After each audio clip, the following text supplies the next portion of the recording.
Dear Mom and Dad, dear sister, dear brother, dear loved one,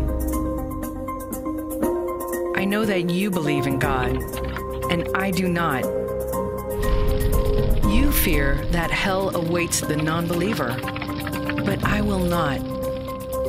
You accept the Bible as true, but I cannot. Throughout recent months and years, you've stood on my doorstep, made countless phone calls at all hours of the day and night, sent me long letters, given me books and sermons, invited me to church, and prayed nonstop for my salvation. And after all the pleading, the raised voices, the confusion, anger, and tears, after all we've been through,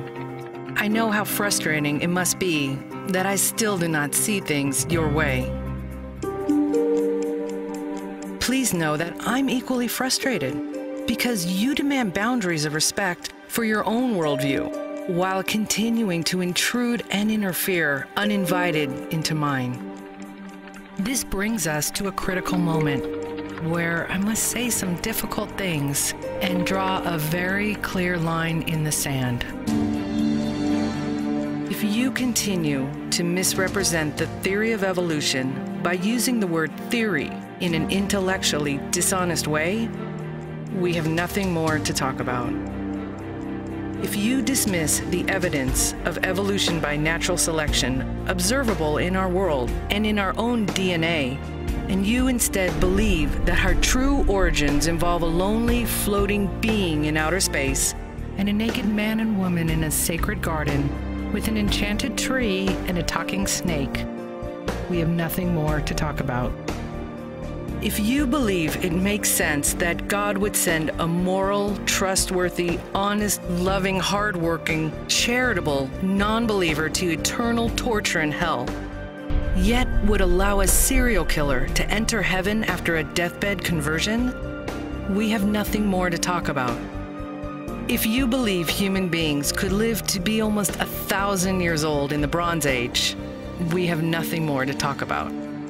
If you believe that a church, God's house, should ever need to buy an insurance policy against disaster,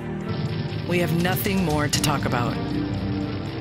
If you'd pay a $2,000 insurance deductible toward an invasive surgical procedure performed by trained doctors,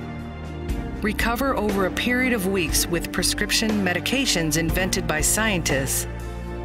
and then thank God for his divine healing, we have nothing more to talk about. If you believe it's moral and righteous to thrust the tip of a sword into the beating heart of a baby, if you think it's reasonable that an all-powerful, loving God would not prevent 300,000 men, women, teenagers, and infants from drowning in a tsunami because he works in mysterious ways, if you believe that any loving God would allow a child to die of cancer in the arms of his grieving parents, we have nothing more to talk about. If you believe in giants, supermen, unicorns, flying chariots of fire, the undead, leviathans, healing mud, talking animals, and the biblical account of a man who spent 3 days underwater living in the belly of a giant fish, we have nothing more to talk about. Finally, at the end of the day, please know that I do love you. But after all these unbelievable stories have been brought to light, if you still believe the burden of proof is on me, that my position is the unreasonable one, the fantastic one,